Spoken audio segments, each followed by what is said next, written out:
नमस्कार। आप सभी को नवरात्रि की हार्दिक शुभकामनाएं। आज के इस वीडियो में हम लोग चर्चा करेंगे नवरात्रि का अर्थ क्या होता है, नवरात्रि क्यों मनाई जाती है, क्या नवरात्रि का अर्थ केवल पूजा पाठ होता है, केवल घट स्थापना होता है, केवल मंदिर में जाना होता है, क्या केवल उपवास होता है, क्या केवल बिना चप्पल के चलने का होता है। नवरात्रि इसके बियॉन्ड है, इससे भी आगे है। आज हम इसकी चर्चा आज के इस वीडियो में करेंगे। ये आपके देखने का दृष्टिकोण न केवल बदलेगा, आपके जीवन में अद्भुत परिवर्तन लेकर आएगा। देखने का दृष्टिकोण केवल सकारात्मक चाहिए इस पूरे वीडियो को, तभी आप इस तथ्य को समझ पाएंगे नवरात्रि का अर्थ। नवरात्रि को अगर सरल परिभाषा में कहा जाए, नवरात्रि का अर्थ होता है स्त्री को आदर, सम्मान और आभार प्रकट करना। मैं वापस इस बात को दोहराता हूँ। नवरात्रि का सरल एक वाक्य में परिभाषा है स्त्री को आदर, सम्मान और आभार प्रकट करना। कई बार इस पूरे साल में हमसे जाने अनजाने में कई गलतियां हो जाती हैं, कई बार दुख पहुंचा देते हैं स्त्री को, बेटी को, बहन को, माँ को, आपके आसपास के परिस्थिति में। उस समय आप भूल जाते हैं कि हम किसी देवी का अपमान किया है। ये नवरात्रि आपको याद दिलाती है कि नहीं, वो भी देवी का रूप है और हमें उन्हें सम्मान देना चाहिए। ये 9 देवी का रूप क्यों होता है नवरात्रि पर? इस प्रकार के 9 अवतार कोई भी स्त्री ले सकती है अपने जीवन में। जिस प्रकार की परिस्थिति होती है उस प्रकार से वो अपना अवतार लेती है। जब उसे तपस्या करना होता है किसी कठिन चीज़ का, तो ब्रह्मचारिणी बन जाती है। जब किसी का वध करना होता है, जब किसी का संहार करना पड़ता है, जब किसी नकारात्मक ऊर्जा से लड़ना पड़ता है, तो चंद्रघंटा बन जाती है। इस प्रकार से अलग अलग रूप जो देवी हमें दिखते हैं, वो एक सभी स्त्री में 9 रूप रहते हैं। अब सवाल ये उठता है कि जो हम लोग घट स्थापना करते हैं, मंदिर में जाते हैं, मंदिर की जो पूजा करते हैं, क्या वो सही है या गलत है? अपने स्थान पर वो सही है। आपको जो चीज़ आपके मन को संतुष्टि देता है, जो चीज़ आपको प्रसन्न देता है, उसको आप करना चाहिए। उसमें कुछ भी गलत नहीं है। देवी का आह्वान करना, देवी की पूजा करना, मंदिर में जाना, प्रसाद चढ़ाना, कुछ भी गलत नहीं है। कोई चीज़ ऐसा नहीं कि अंधविश्वास है, पर करते समय सजग रह कर करें। करते समय ये सोच करें कि मैं क्यों कर रही हूँ और क्या मैं केवल एक दृष्टि से कर रहे हैं या उसे मुझे प्रैक्टिकली उसे इम्प्लीमेंट करना चाहिए। एक होता है थियोरेटिकल, दूसरा होता है प्रैक्टिकल। देवी की पूजा करना, मंदिर में जाना, घट की स्थापना करना एक थियोरेटिकल पार्ट हुआ। फिर प्रैक्टिकल पार्ट क्या हुआ? प्रैक्टिकल पार्ट को हम इस वीडियो में ही समझने वाले हैं। अब समझिए कि आप मंदिर में जाते हैं, देवी की काफ़ी लंबी कतार होती है नवरात्रि के समय पर। 1-1, 2-2 घंटे के बाद फिर आपके दर्शन होते हैं, 2 मिनट तक आप बाहर आते हैं। बाहर आने के बाद आपकी बेटी आपसे कुछ कहती है, मुझे कुछ नाश्ता करना है, कुछ, आप उसके ऊपर चिल्ला उठते हैं।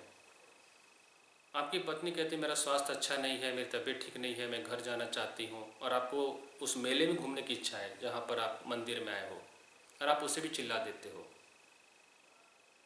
आपकी माँ आपके साथ रहती है और आपसे कहते हैं हम लोग कहीं और मंदिर में चले गए, मेरे दर्शन करने की और इच्छा है, फिर आप उसे भी डांट देते हो। तो आपने जब अंदर जो मंदिर का दर्शन करके बाहर निकले हो, तो क्या देवी आप पर प्रसन्न हुई है?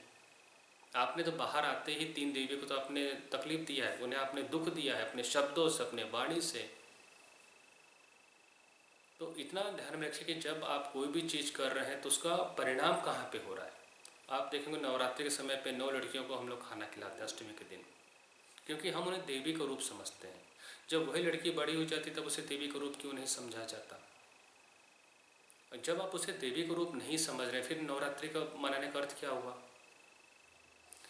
देवी हर स्त्री में रहती है, इस बात को पहले तो स्वीकार करना पड़ेगा।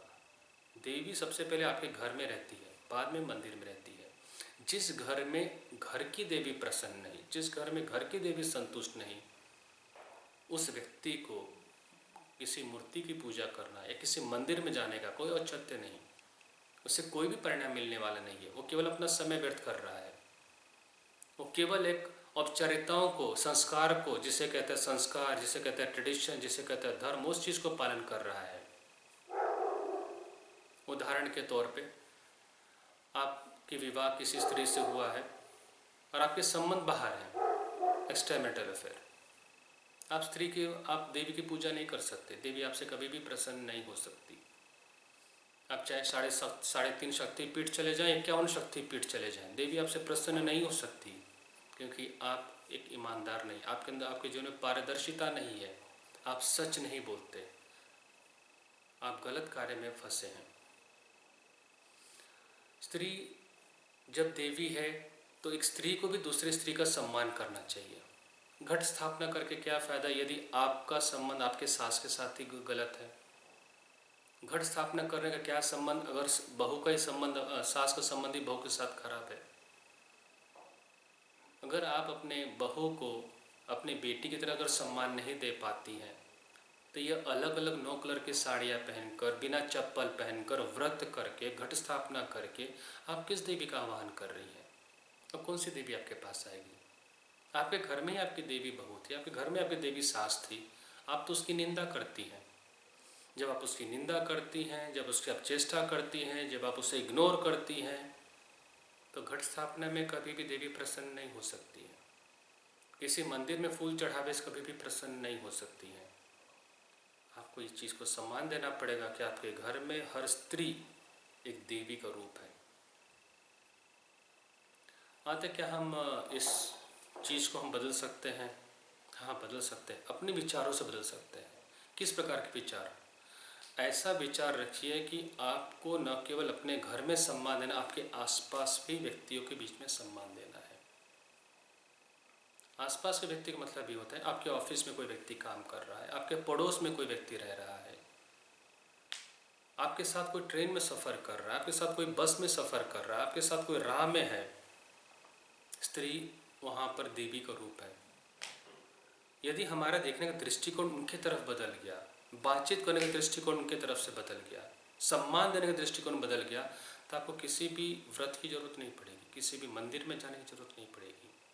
देवी साक्षात आपके शरीर में आपको महसूस होगा, आपके मन में आपको महसूस होगा, आपके हृदय में आपको महसूस होगा।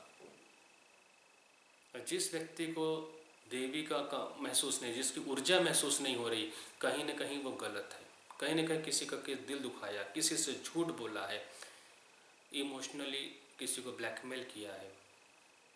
आप देवी को प्रसन्न नहीं कर सकते।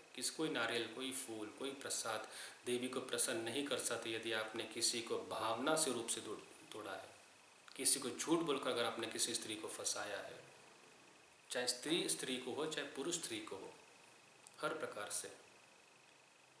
ये मेल ओरिएंटेड सोसाइटी है।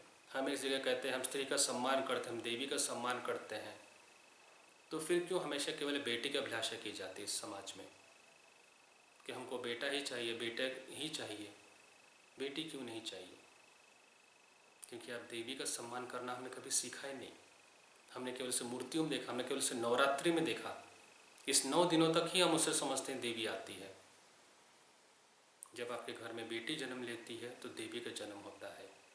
जिस दिन आपने इस बात को स्वीकार किया, सम्मान दिया, उसे उचित शिक्षा दिया, तो समझ लेना देवी आपके जीवन में अवतार ले चुकी है। क्योंकि आपके घर में आपकी बेटी भी देवी है।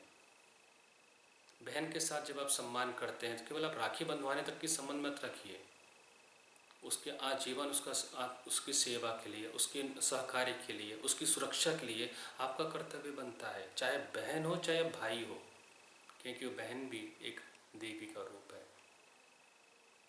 जब माँ की बात आती है तो सिर्फ आप अपने माँ के सम्मान की बात मत कीजिए, आपके सास के सम्मान की बात आती है, आपके पड़ोसी की माँ के सम्मान की बात आती है, हर वृद्ध औरत के सम्मान की बात आती है। जब आप वो कर सकते हैं तब आपने देवी को देखा है, देवी को स्पर्श किया है। पर आपके मन में जब विचार आते हैं कि मैं इनको वृद्धाश्रम में छोड़ दूं, तो आपने तो देवी को तो वृद्धाश्रम में छोड़कर आ गए बुढ़ापे के समय पर।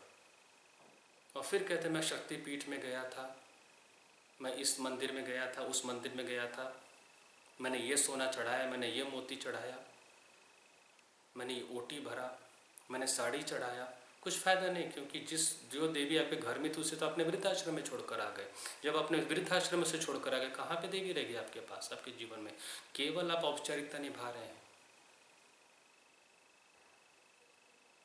देवी आती है जब आप राह पे चलते हुए किसी बुजुर्ग स्त्री को देखते हैं। अगर आपके मन में दया, करुणा भाव उस स्त्री के लिए नहीं आ रहा है जो रास्ते पे भीख मांग रही है, जो रास्ते पे बीमार पड़ी है, जो रास्ते बुजुर्ग पड़ी है, तो आप उसे मंदिर में कहाँ ढूंढ रहे हैं? चप्पल बिना चप्पल पहने आप चलते, उपवास करते, किसके लिए उपवास कर रहे हैं आप?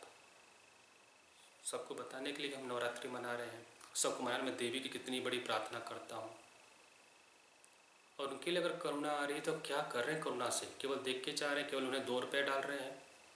अगर आपके मन में उनके लिए क्या कर सकते हैं, बदलाव क्या ला सकते हैं समाज में, अगर ये सोच पैदा नहीं हो पा रही है, केवल सोच चाहिए, सोच से ही आगे का भाव पता चलता है, सोच नहीं पैदा हो पा रही है, आपका सारा चीज़ व्यर्थ है। आप केवल एक औपचारिकता निभा रहे हैं। देवी कभी भी प्रसन्न नहीं हो सकती।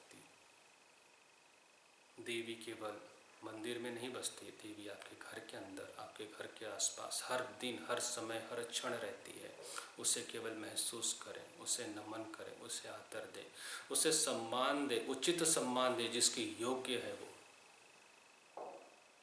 क्योंकि आपका जन्म, हम सब का जन्म एक देवी से ही हुआ है। उस देवी को नमन करते हुए मैं इस वीडियो को समाप्त करता हूँ। आप सभी के जीवन में सुख, शांति, समृद्धि, आरोग्य, प्रेम सदैव बना रहे। जय माता दी।